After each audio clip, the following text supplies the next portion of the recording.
they just like to be explosive, whether it's on stage or off stage. They're just ready to attack at any time, any place, any moment. So I'm really intrigued.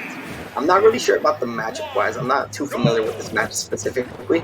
I do feel like Fox may have a slight edge in terms of, you know, the boxing matchup. But I swear, I believe if Roy can maintain spacing, maintain good center stage control, I feel like that could be the name of the game as to whether or not who will win this set.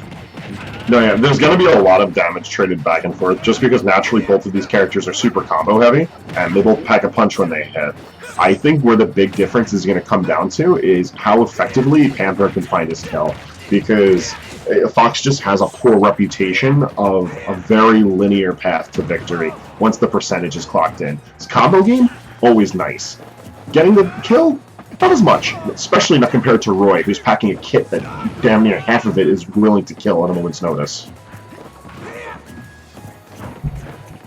Yeah, right now you see it's a pretty even game, but with up smash, just like that, the call out, just getting him right as he was getting into his jump form. I mean, that is what you love to see. You love to see the call outs, and I feel like with a character like Roy, who just loves to swing, whether it's at the air or whether it's at its opponents, you know, he's just, those are the kind of moments that are going to be very crucial. You know, whether or not, you know, Josmarlu can maintain, you know, this stage control, which he's been doing a pretty good job in the second half of this game, already up to 47%, and then some being added on. I mean, right now Panther is really struggling to find that kill, which at this percentage, I mean, definitely needs to start looking for it now, because almost max range Roy, stuff like that can happen. Yeah, that's one of the things about Roy when it comes to fighting against characters that need to like rush in on you, is that he does such a good job on turning the counter offensive, because he loves when his opponents throw himself at him. He himself is just really good at zone breaking the hole, but you know Fox isn't going to try to zone you out. Fox is going to get right in your face, and that's where Roy excels.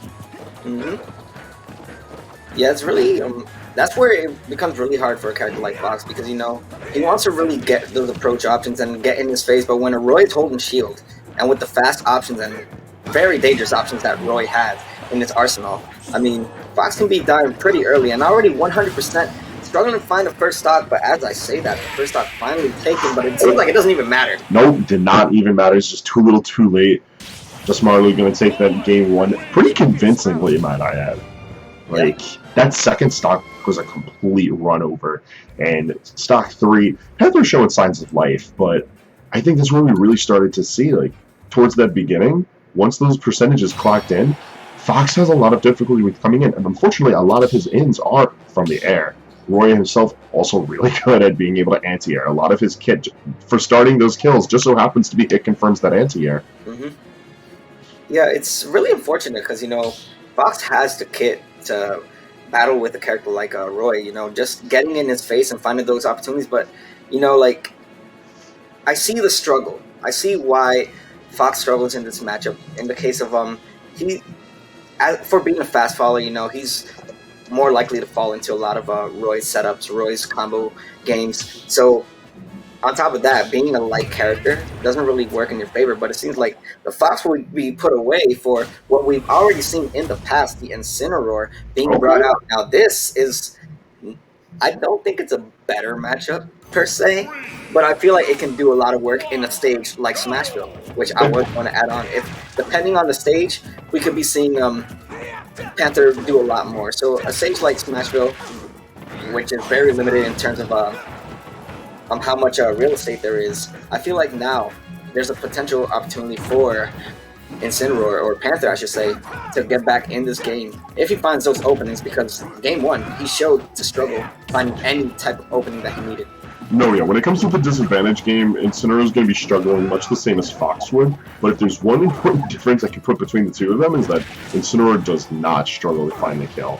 A lot of his own kit, really well acclimated for killing off the top, off the sides, as much as he needs to. Controlling the ledge is going to be a little iffy against a sortie, but hey, a Lone Whip already showing its value as Panther takes the lead in game 2.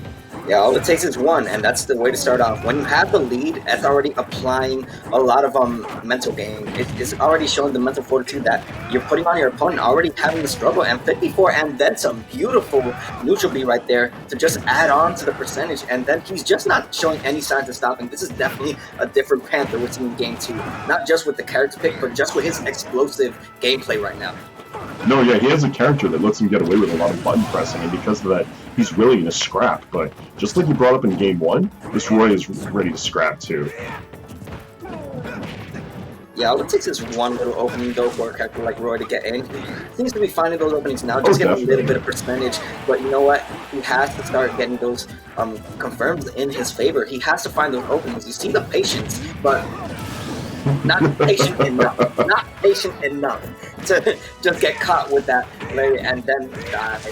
And now down to his final stock. 66% already tacked up on Panther's second stock, though. This could be a comeback. I mean, Roy is no slouch when it comes to finding the kill with kill power and just finding the kill right here, right there. Beautiful. All right, double-edged dance works out for him, but Josmarlu needs to be careful of when he's choosing his ends because he keeps on leaping into either Darkest Lariat or Nair, both of which are just solid get-off-me tools from Incineroar. That damage adds up over time, and as we've seen from the past two stocks, it doesn't take much for Incineroar to come in for the kill, especially with how frequently Panther's been putting out the Alolan Whip. Oh my god, I love the way I saw what he was going for there, but beautiful air dodge, just barely avoiding what it is that he was going for. Yeah, man. I mean, if you're going to recover high, you better pray that your opponent is slightly off, but in this case, Josmarlu one step ahead, just being a little bit aware of what was going on. We did see a lot of high recovery, so, you know, the call-out wasn't too, it was a little bit more reactive, more noticeable that it could have happened. So it was just more of just being at the right place at the right time. Yeah, nice call out right there. Like, that was just a tough situation for Panther to be in because his spots got worked. I like the idea of switching characters, but he switched to a character that's equally linear off stage, and Incineroar has far less room to fool around when it comes to that off stage play. So he didn't really have a lot of opportunity when it came to mixing up how he came back to stage. Couple in the higher recoveries and Josmarlu just being perfectly positioned to be able to punish. It was kind of doomed, but I do like the faster pace. It seemed like Panther was a bit more comfortable, and I think that's because he had tools where he could properly burst off Josmarlu's pressure. Yeah. I mean, it's unfortunate because you saw, like, he had the right options, but it seemed like his placement, where he was, like, with that side B towards the end that led to him being sent off stage and then just dying to a high recovery forward smash. You know, he was at the right place. It just seemed that where he wasn't the right position to get the Alolan Whip, and unfortunate for him, you know, will be sent back. I can't even say home because he is home. Yeah. These offline vibes, man. I'm back offline, but these players are not. So